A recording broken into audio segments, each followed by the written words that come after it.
what drives me whenever I have the sessions and I try to reflect in the kids is that I can be better and you can be better, and there's no way that's actually going to happen if we don't actually try to be better. It's normal in the human state of mind to just be chill and just be relaxed. If everyone had everything we had, we'll probably not even move a finger all day. Knowing that there's something else out there is what pushes us to get something else. People that don't even think about something else out there find some sort of motivation. And for me, it's just, I can be a better player, I can be a better coach.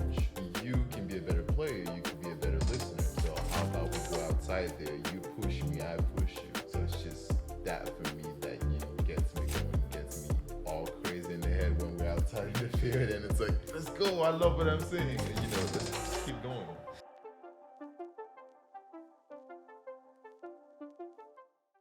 Welcome back, everybody. FootyPod 36, and we have Mr. Tobi Ayedun on the show today. Did I pronounce that right? Yeah. Let's go. It was pretty close. Like Yeah? 80%. Oh, not all the way there? Not all the way there. It's all right. Everyone butchers my name, so it happens. I tried. It was a good effort. You did. Tobi, I don't really have a plan for today's episode, so we're just going to wing it. All right? Better. We've definitely talked, a little bit about your background. First of all, Tobi is a new trainer with Footy Factory. He's actually the first graduate of the FF Level 1 diploma officially. So how does that feel? I honestly feels like an honor knowing no one else did it before me. Yeah. Everyone that does it after me knows I came first. That's right. It is cool. What did you think about the course? I think it was, it was very, very detailed and hands-on in the sense that every day, every session had an immediate feedback. So it wasn't like anything was left hanging or, you were just lost in the process. It was back to back to back to where, every day we had a call after. Every day you were there, we had a conversation after this is this. And that, kind of just helped tomorrow has to be better because you know what to do better. So it was a really, really good process. Cool. Well, I'm glad you enjoyed it. I've run it many times before, and we've had a bunch of trainers come through Footy Factory that, just for whatever reason haven't worked out. And I think that, you've already shown the qualities of someone that's going to be around long term. So we're really excited that you're with us now, and we're looking forward to building this relationship and having you like a key part of our brand going forward.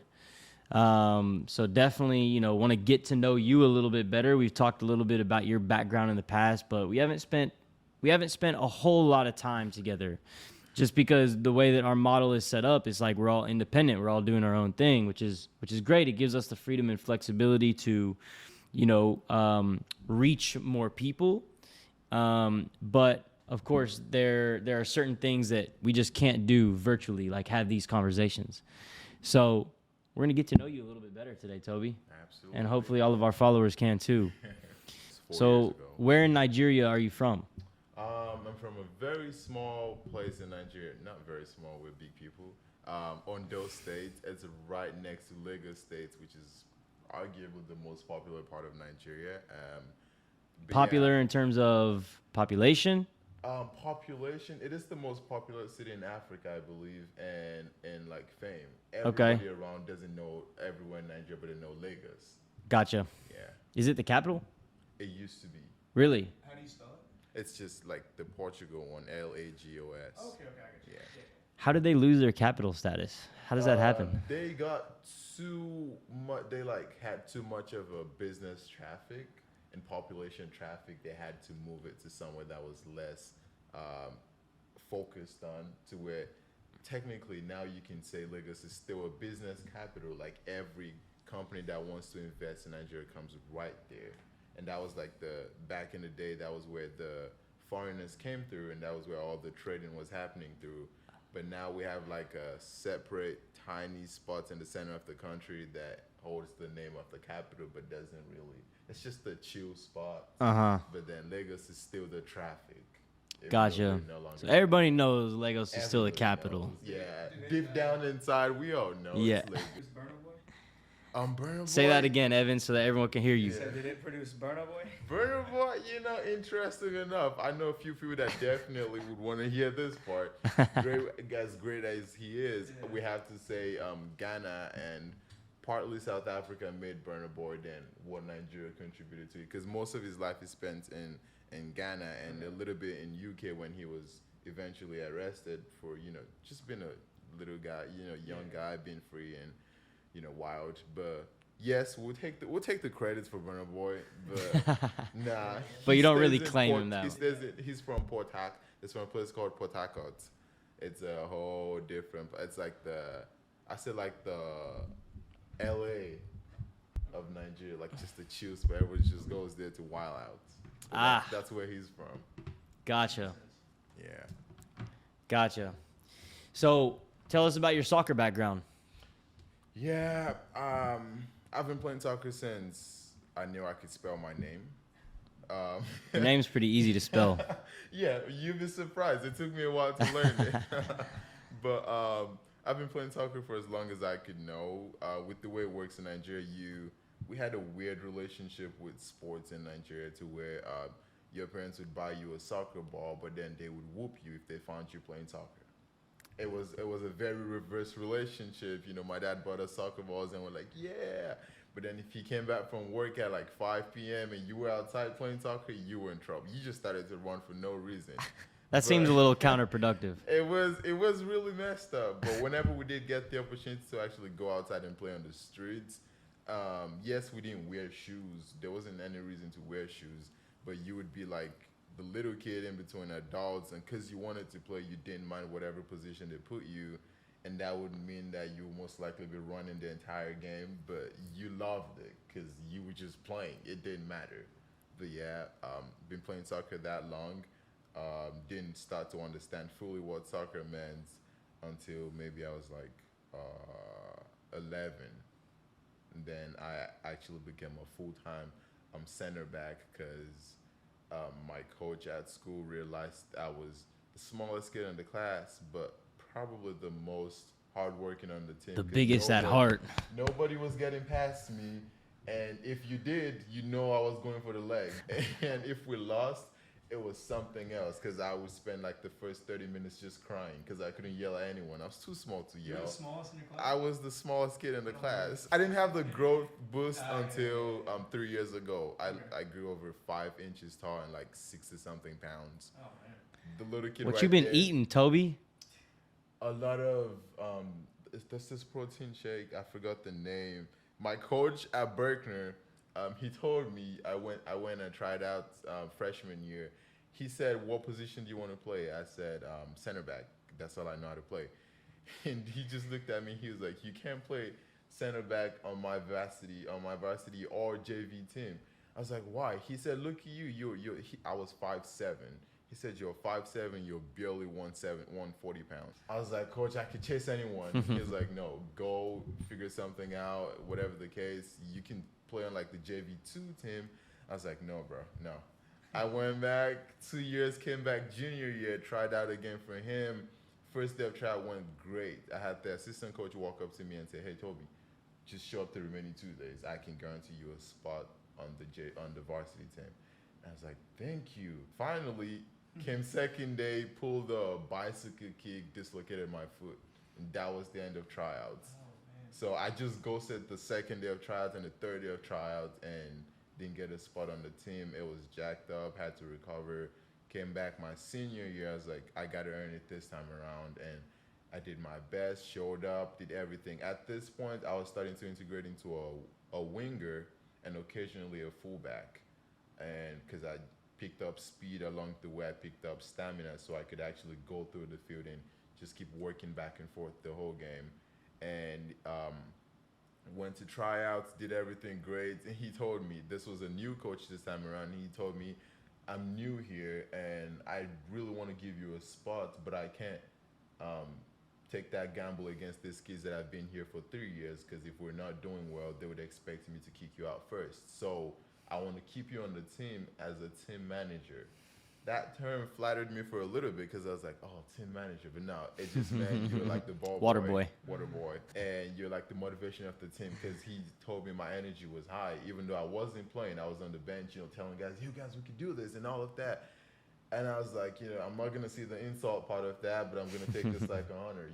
It is what it is. Hey, that's a good attitude to have, man, no matter what it is. And we've been going through it ever since. It's been like high and high. And I was like, someday I'm going to go back to high school and be like, I didn't play, but I should have played. But yeah, that's pretty much how my soccer journey has been so far. I'll say, started very low, and it's been like a steady rise ever since. Hey, that's all it's about, man, is like consistency over time. A lot of players, like, they have a lot of talent, but they don't put in the work day in and day out. And so they peak really early, and they just expect their notoriety as a player to carry them forward. But then you see players in the background just working and working and working. And then 10 years on, it's those players that just continue getting better, and they just continue progressing and improving. And then at 28, all of a sudden, those players that, were late bloomers have passed up those players that peaked really early. If those players had the same drive and ambition to keep getting better, of course they could have, but it comes down to attitude. And you seem to have a great attitude, and that's what's drawn me to you, during our time together so far, our short time together.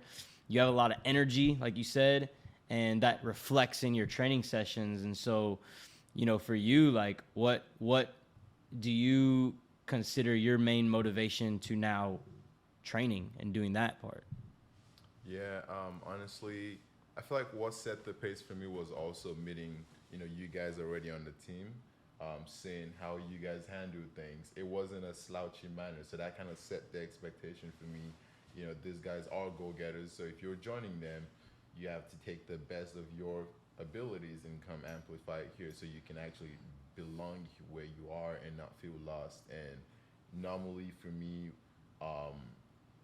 what drives me whenever I have the sessions and I try to reflect in the kids is that I can be better and you can be better. And there's no way that's actually going to happen if we don't actually try to be better. It's normal in the human state of mind to just be chill and just be relaxed. If everyone had everything we had, we'll probably not even move a finger all day. Yeah. But knowing that there's something else out there is what pushes us to get something else. And for people that don't even think about something else out there, it just might be like bills or something. You got to do something. So now you have to actually find some sort of motivation. And for me, it's just, I could be a better player. I could be a better coach.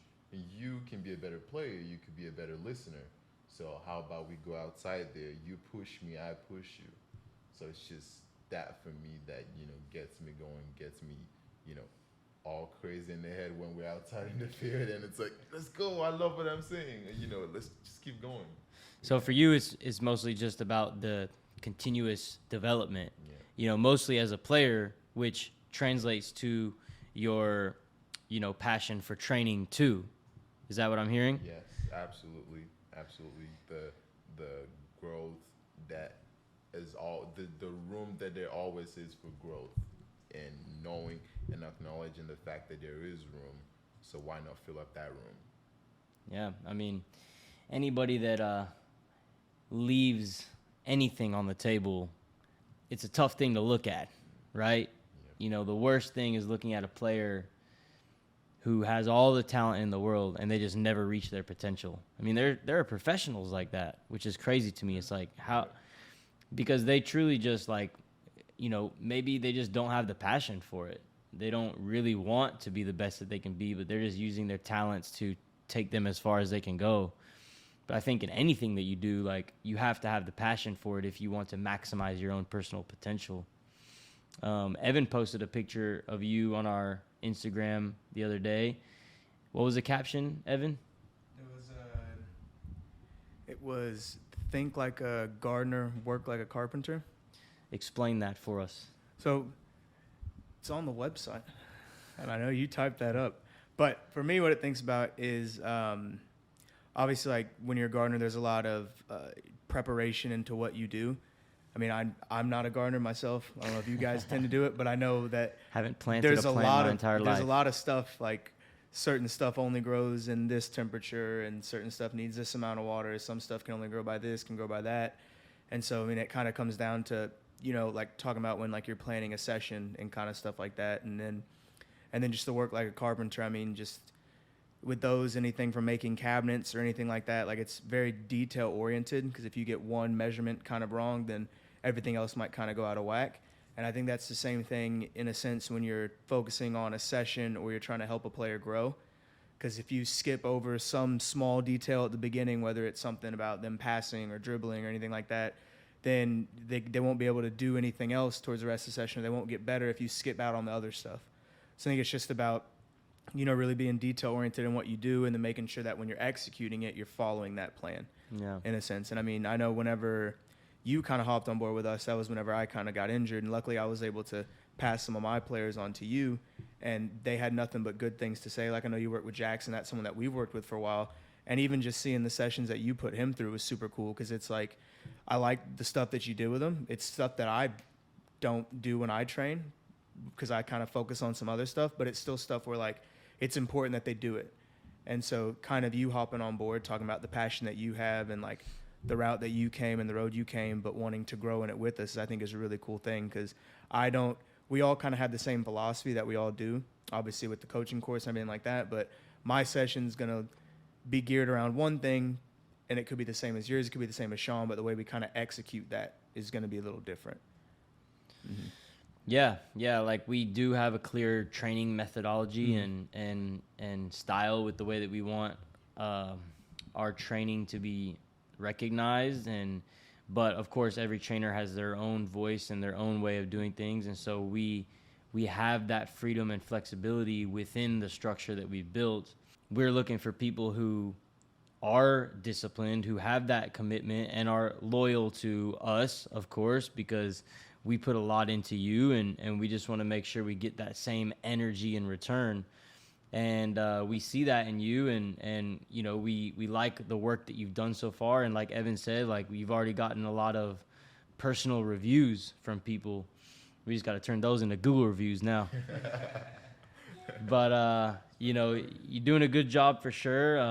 You know, we want to continue to help you progress and help you develop yourself as a trainer, and continue to develop as a player too, because you're still young, and I know you still want to play. And being a Footy Factory trainer, it's something that you can take with you anywhere you go. You played in Nigeria, you got into organized soccer there, but then there was kind of a gap when you came here to the U.S. So why don't you kind of like fill in that gap for us in terms of like where you were when you were back home and kind of where you are now? Yeah, it really was an unfortunate gap. A lot of things sadly took a gap when we all, you know, my entire family had to move down here. And back home, I would say maybe not the number one choice, but maybe number two choice defender at my school. And I wasn't physically there, but mentally I was there, and everything else in my game was, you know, up there to where you could mention players in the States and slide my name right in there in defense, being even the smallest kid on the team. But that for me was a big deal. I was like, you know, yes, we're gonna move, we're gonna relocate, and this is gonna mean like, you know, more opportunities for me. You know, now I can get to express myself on a bigger ground, and that for me was very important. That I held on to that mentality. You know, coming over here, I knew for a fact that I was gonna be lost in most areas, but something has to guide, which is something that quite honestly, in the community of immigrants today, whenever you move somewhere else, you, even as little kids especially, you want to find an identity so quick that you can latch onto anything you see. And for me, I was just very, you know, fortunate to have had that gift of soccer to be able to hold on to, because I had friends that, you know, came here and latched onto like drugs and like stuff that, you know, they really shouldn't have. But for me, I didn't find like strong belonging in, you know, us going clubbing or going to smoke or going to drink and stuff. It was like, you know, what's the nearest field? I was down to go.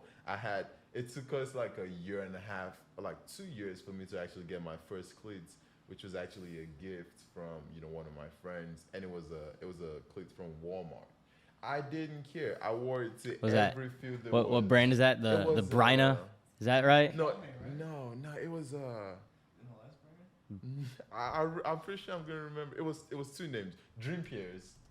It was black Dream Peers with ankle socks. Even Man, those Dream Peers were good looking. Just hearing you talk about that, Man. you take so much for granted. It was, man, it took me 2 years playing soccer at home to get here and finally have my first pair of cleats. And before then, I would wear, whatever shoes I wore to school, I wear them to the field to go play. And I used to play with like Mexican kids around my apartment, and their parents would watch us play. And some of them had teams that they used to play in. So they would be like, hey, come play pickup for us this weekend. And I was like, sure, why not? Let me go ask my dad. And my dad would be like, no, sit at home. We don't know anything here. We can't just be going out playing all night. You stay at home. If we don't know where we're going, we're not going there, type of thing. But for me, it was such a weird period because I only got to play at the park at the apartment or when I got to school in PE class, and everyone at school was like, yo, you should like go try out for the team. We've been losing all our games all season for the last 3 years. You should go try out. And I'm like, I can't try out. You don't get it. I don't have shoes. They don't let you try out with socks. I can't do that. It's a basic requirement. It's like we're gonna need those. Minimum requirement. Yeah. You have cleats, step outside. But I was like, I can't. And then 3 years, 2 years down the line, I'm finally figuring out, okay, it's step by step.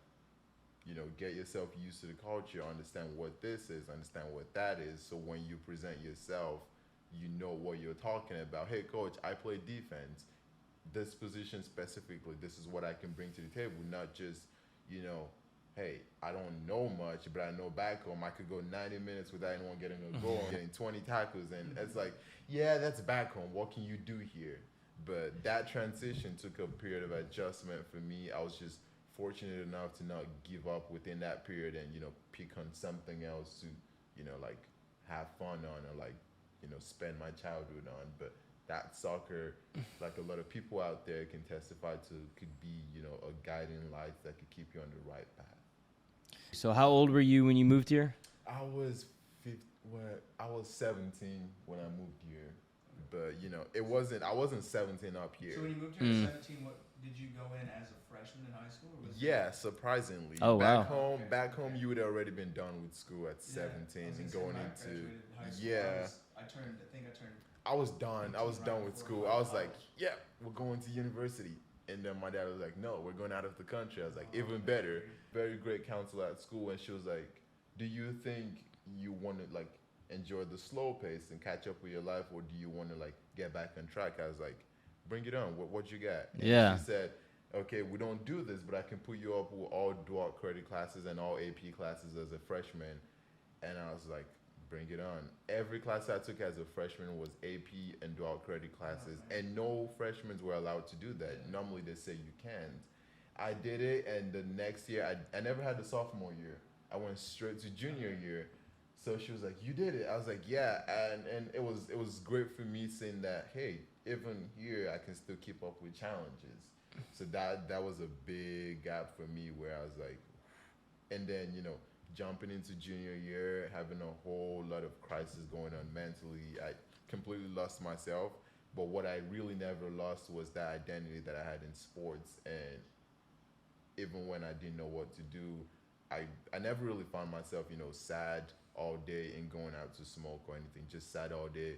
I'll go to the field and just go play all night in the cold, palm freezing, frostbite. But we're just out there running around, and it's fun because in that moment, we're not thinking of anything else but just running and playing soccer. It was amazing. Love it. Love it. So how long did it take you to finish high school here? 3 years. 3 years? That's still a long time, man. Like, It was. I bet that was frustrating for you. It was, but I never thought of it like a, extension of my life. I met a lot of great people, and I just went with the vibes of, there's a lot of my girlfriend right now. We met when we were in high school, and we met senior year, and she was telling me, I've been hearing about you since like I was a junior or like sophomore. Like everyone says like, do you know success? Do you know success? I don't do anything. I literally just show up to class and have fun all through and make sure I turn in my assignments. And we're just chilling all week. It's not much of work for me. I'm just enjoying the flow. I'm meeting great people. I'm making connections and all those things. That really is how we ought to take life sometimes. Yes, there are a lot of things I could be thinking about. Like right now, I shouldn't be here. I should be in university. I should be with my first job. I should be this. I should be that. But those thoughts don't help you go further. They just keep you stuck where you are and in a very sad place. But I was like, I shouldn't be here, but I am here. And while I'm here, I'm going to make so much fun out of this. And people would ask me, what university are you going to? I'm like, I don't even know what universities are in Texas. I'm like new here. And my teachers are like, you have great grades. You should try Yale and try Rice. And I'm like, show me where they are. And they would show me. I remember I got accepted to a bunch of schools and had scholarships to a lot of big schools. And they were like, so which one are you going to choose? And I'm like, which one has co-ed dorms? Yeah. I remember that clearly. And they were like, really? And I was like, yeah, I mean, I don't know. And I never really took it serious to where it was, cause of mental struggles for me. Or it was just vibes and just flowing through life and just taking life one step at a time. Because you think of the whole big picture, you can just lose your mind. Just take it one tiny bit at a time and you get there. Well, sounds like your head is in the right place. And it goes back to even just the caption that you wrote for him in that picture we posted yesterday. Think like a gardener. It's like you got to be patient and just like take it day by day and just keep on watering your plants. Keep on watering, the area around you. Like take care of what's yours. But at the same time, don't stop doing that. Like a carpenter, you got to work every day. You got to keep laying those bricks and build that foundation. If you can have that attitude, no matter what it is you do, you're going to find happiness. You're going to find success for sure. No pun intended. So I know your name is Success, which we didn't talk about it at the beginning, but how did that come about? Is that a name that was given to you at birth? Success? Yeah. Yes, it was. My mom had me, and the doctor was a family friend. That's our family doctor, and he went outside, called my dad, and was like, "Can I suggest a name?" And he was like, "Sure, we'll consider it." And he said Success. And my dad was like, okay, yeah, right. Because, we're Nigerians. We want first, second, third, fourth name be like traditional names. Yeah. And then you could put like one English name, Jackson, whatever. And my dad was like, okay, whatever. And at the church, because we do baby christening at the church 7 days after birth. And after everything, the pastor was like, can I suggest a name? And my dad was like, oh, yeah, sure, definitely. And he said Success. And my dad was like, Success it is. Oh, wow. Because doctor. So you heard it twice, huh? And my mom was like, yes. So what was the connection there? Why did they don't know each other. As a matter of fact, our doctor and our pastor at church, they had never met each other. Maybe now they might have, but as far as I know, there's never been a connection between our doctor and our pastor. So that coincidence, my mom was so moved. She kept, till now, I was still saying this to her last week. She tells me every time, she's like, please, whatever you do, you got to give your life back to God. Because when I had you, I took you to the church and I left you at the altar all night because I wanted to dedicate you back to God. And I just trust that me doing that means that God is going to always align your steps back to Him. And that's why your name has so much impact on you. And it's not done yet. And I'm like, yes, Mom. That's beautiful, man. That's a very serendipitous moment right there. Yeah. That's awesome. So you're 21 now? Yes. 21 as of July. Oh, okay. Yeah. So you are officially an adult. You're legal. It feels good. Feels good. Sounds like a lot of bills and responsibilities, but it feels great. Definitely the responsibilities will increase. That is for sure. Yeah. So you're 1 year out of school now, of high school? I graduated before my 20th birthday, so kind of 2 years out of school. So you would have been ineligible to play sports in high school anyways, right? Because isn't there a rule where you can't play high school sports if you're over 19 or something like that? No, I My school never really told me anything about that. There might have been, but there wasn't ever anything like that communicated. Maybe because they never even considered me to play. Mm. I was never up for consideration, so that conversation never came up. But I do know that I had the coach that I used to play for in high school on pickup games with the Mexican team. It's this Mexican team, Tigres. Mm-hmm. I used to play for them on pickup games on Saturdays, and we were going like games after games, wiping the entire league. And he used to keep clips, and he gave me the clips this one time. He was like, "Here, you might need it." And I was like, "I don't know. Why do you people record games in America again?" I just kept it. And my friend at school, Taurus, he still calls me every now and then, texts me, he's like, "Success, we're going places."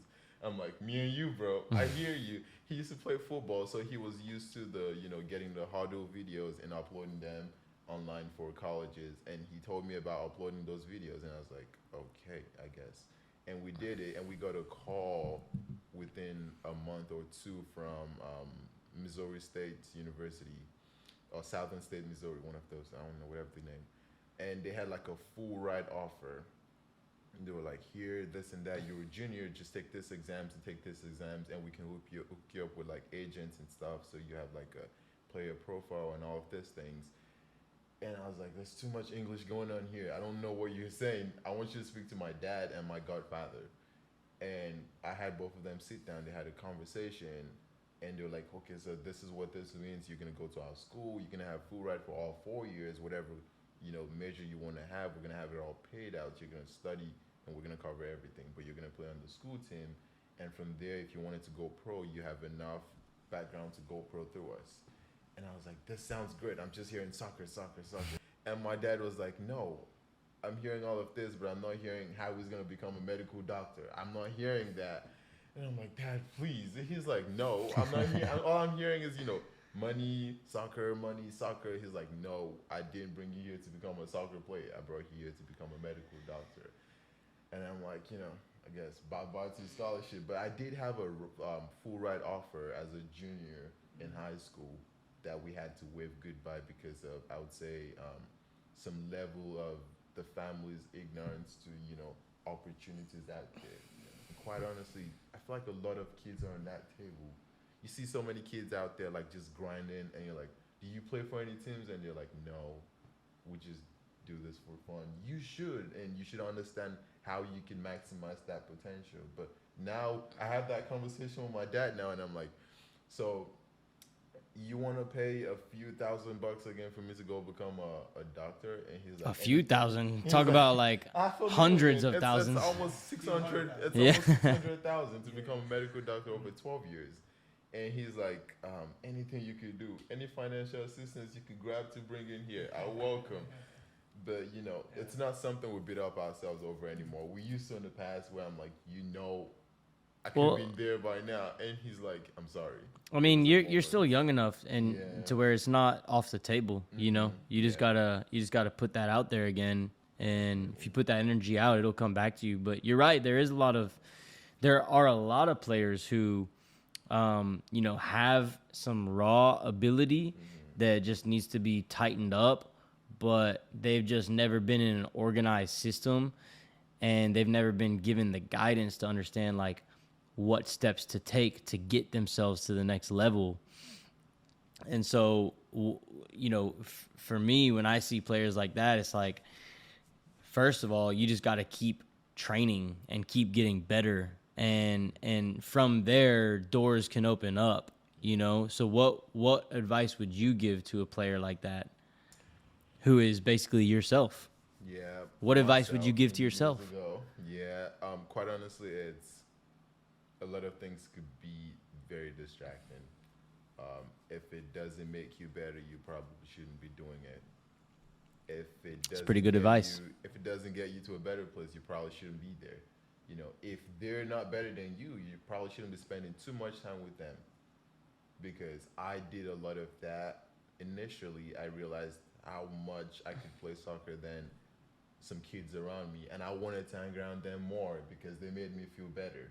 Whereas there were players out there that really were better than me that I could have been in the middle of trying to be better than, so I could, be twice as good as I am right now. But I wanted to enjoy that sitting in the shadows, enjoying with the littles because it made me feel comfortable. It made me feel good. Whereas I could have been up for the challenge and doubling up. And because once I stepped into that light and I hit the first challenge in my face, I was like, oof, this is new. And, because everybody wants to go pro. Every kid, every teenager, every youth player right now in their mind want to go pro. And yes, the opportunity is going to swing by at some point in your life, but what you're never ready for is the work effort, it's the hard work and the work rate that comes with you going pro. If you become pro today, those guys have 3-4 hours of training sessions almost every day, maybe one day gap in between. How long can you go running back and forth before you just go get some rest and you go play some games? If you want to be there, you got to be ready to work to be there, even though you don't get there. Get used to the work ethic of being a pro player. I don't play for Bayern Munich right now, but if you threw me into a Bayern Munich training ground, I probably wouldn't be lost the whole time. Maybe not as athletic as all of them, but I can keep up for more than half the time. And that's not something that everybody at your age group should be able to say right now. Because, we play high school soccer. We train 30 minutes every day after school, and we go play league. We get knocked out first 2 games. It's whatever. We're just going through school. But no, you don't want to stop at school, do you? You want to play for FC Dallas. You want to play for the U.S. men's national team. Those guys do not sit on their butts all day and just turn up on game day, banging 2-3 goals. If it were, people wouldn't stop their careers at 30 when Zlatan is going at 40. Oh, he'll go till he's 60. People wouldn't just tap out at 27. People wouldn't be getting traded all the way to like the Asian leagues at 20-something when Ronaldo's out there, thriving at his age, and Messi's still out there beating the odds at his age. If it was that easy, everyone would be there. Right. Nah, it's all mentality. I tell my players all the time, because I train a very, very high-level team, and, I tell them all the time, it's like, if you want this to be your job, because legitimately all of them could go pro, And so it's like, if you want this to be your job, you have to treat it like your job right now. And a lot of them have no idea what that actually means.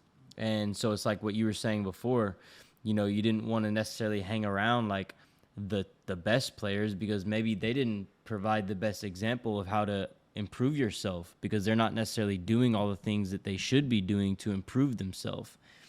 And that definitely applies to a lot of top level players because they get comfortable. They get, complacent with where they're at and they think that they've already made it, right? And so it's like their ability is here, but their mentality is down here. And so ultimately where they end up is somewhere in here, right? In between.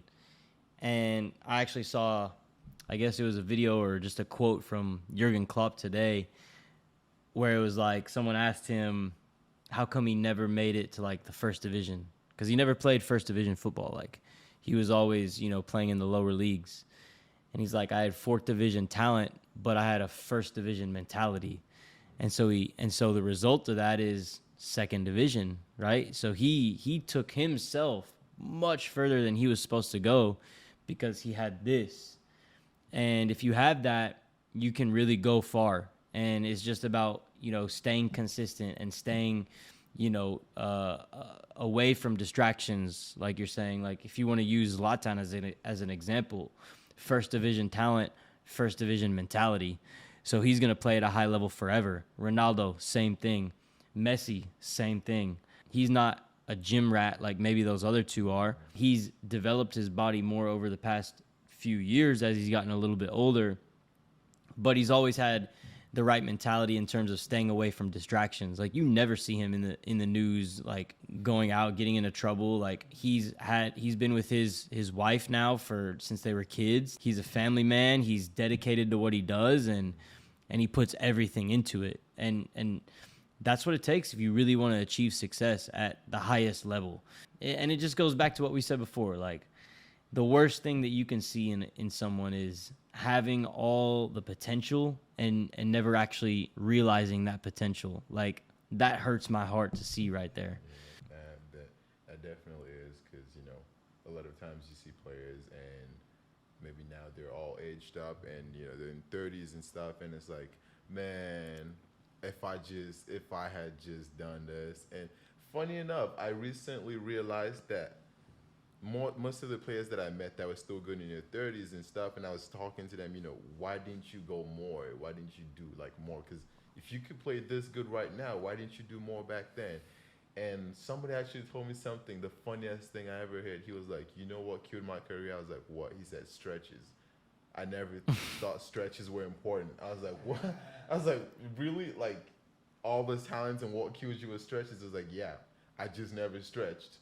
And there were games where I would like pull some move and that was the end of the season. I was like, so why didn't you just get back and get some rehab and do some stretches? It was like, because I never saw the importance of stretching. That's what I'm saying. And now he showed up to the game way before time, and just stretched the entire time and just be in this place. He does yoga, he does tap dancing now just to get in shape. I'm like, man, I might sign up for a class. It's things like this. You have the mentality. Either you're not there with the hard work or you're not doing everything you need to get yourself to that pace. Everyone could dream big.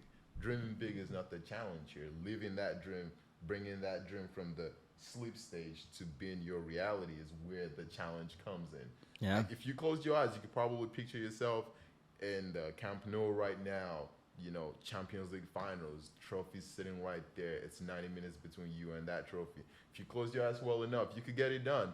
But when you open your eyes, you realize you're still in a 2-bedroom apartment. You still got school tomorrow morning. So how are you going to get yourself from where you are right now to where you see yourself being, in the next few years? Absolutely. You got to set the bar high. You set the bar high, and if it's high enough, which it should be, you're not going to reach it, but you're damn sure farther than you ever could have imagined before. Absolutely. Right? And so it's like you got to set the bar high. You got to have big dreams, but then you have to actually take real steps towards that every single day. Yeah. Absolutely. Wow. Well, I didn't plan to get this deep into this, but I think we found a good topic to title this episode. What would you title this episode if you could right now, Toby? I don't know. You pick the title for us. Never been good with titles. I'd say, daring to dream. Say it again. Daring to dream. Daring to dream. Yeah.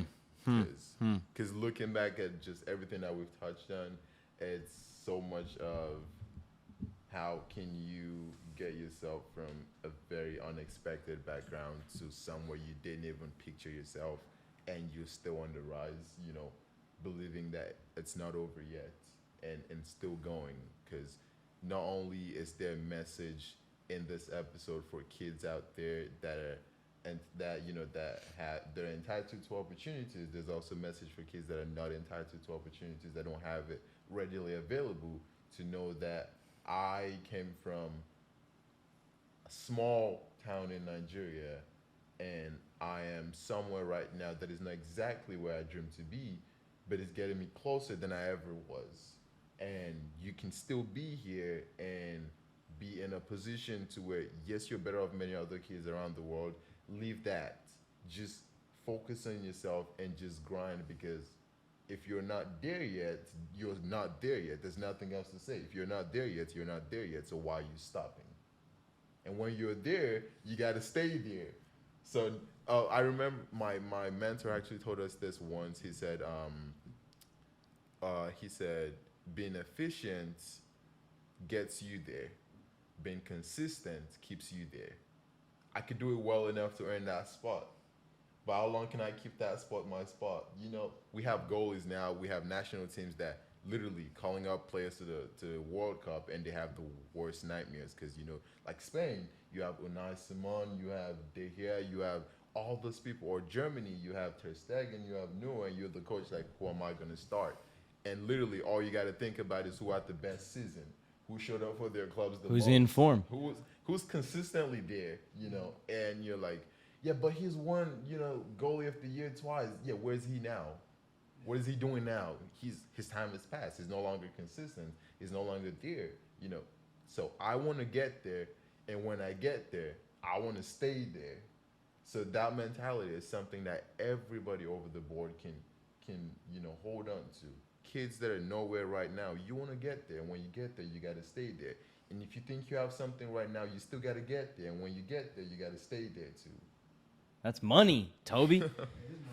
Man, no, that's just it's amazing. Quite honestly, I've always been wanting to have my podcast, but biggest idea I've always had is I'm never gonna make a script or like a list of questions. We're gonna freestyle it, because in freestyle everyone gets to bring out the real message, the one that send, and you get to ask the questions that you want people to hear, and we give raw. And it's not, like, hey, you're off script. Hey, Toby, you're off script. Like, it's, what are you saying? Explain that in your words, and you pass that message. And it might just be the smallest of person in the corner of the class. He just hears that, and it's like, that's mine. That's it, man. That's me. If you can touch one person, you've done your job. Yeah. That's all it's about. Exactly. Accomplished. And that's what this show is too.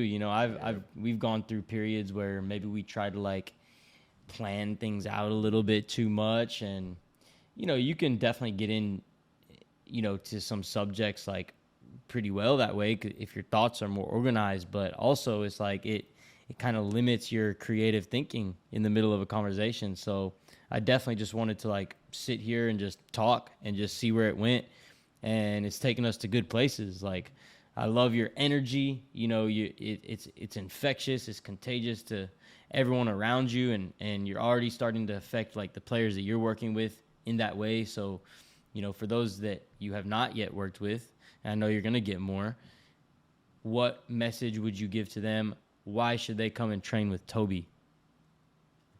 Amazing question. First off, you should. Footy Factory. That's where to be. Footy Factory, right? That's where to be. That's where to be. It's greatness makes greatness. And if you're wanting to train with me, I really don't have like any special perks that I'm bringing to the table, except that that you're going to be with someone that wants to be better themselves, and that's probably the best you can ask for any coach. Because if your coach is telling you right off the back, look, I'm just here to get a paycheck. I don't care if we win or we lose. You kind of know what you're up for. Yeah. But if your coach is on there on the field and it's like, we're going to win this game. If we lose it, we're getting 30 laps. And as soon as you lose that game 1-0, he's on the field already. Let's go. He actually wants something for himself. So what I can say for myself is that I want to be a better coach by making you a better player. So that means that if I can't achieve that with you, I'm not getting any better. And that sucks for me because I really want to be better. So it's just about figuring out what you have to do to get more out of the player, adapting yourself, developing yourself to make sure you can reach that player how they need to be reached, because every player is different. Every player is as different as a color on the spectrum. Everybody's got different needs and different solutions. You can't just group the whole thing. Everyone is just hearing this for the first time. Do not rely on your team trainings. That's for the group. You're not getting anywhere. Funny enough, even team trainings are centered around certain players. Team coaches will tell you they have players that they highlight in mind whenever they make team trainings. So if you're not that player, you're missing out, and you're never going to get it unless you're actually getting something outside of the team trainings. And it's not a bad thing. Like, they have a responsibility to develop the team, and depending on the level they are, to get results, right? And so that is something that is part of their role as a team coach. So it's not that you can just sit there and blame them for that. Yeah. But it's you have to take responsibility, take matters into your own hands if you want to develop and you want to become that player that is, the focus of a team, right? So yeah, that's a really good point. Man, anything else you want to add? Any message you want to leave people with? Man, stay tuned. Quite honestly, stay tuned. It's definitely gonna need a part 2 of this. Yeah. Definitely got to get a part 2 with Toby. It's a lot of greatness. Stay tuned to Footy Factory. Stay tuned to Sean. Stay tuned to myself. Stay tuned to Evan, because it's so much greatness that's in the cooking that you don't even know. We don't even know, so we couldn't even possibly say, "Hey." Oh, but look I out know. for this. I know, Toby. But hey, I look know. out! You gotta be on the lookout. I know. Come on. Hey, you know that feeling when you see like your buddy on stage or like on TV, and you're like, "Yo, that's my buddy." Like I always knew. You know, you could either be on the TV saying, you could be on the side of the stage because you booked that first flights because you knew he had something coming on, but. Really, for reals though, be on the lookouts. Keep your eyes out.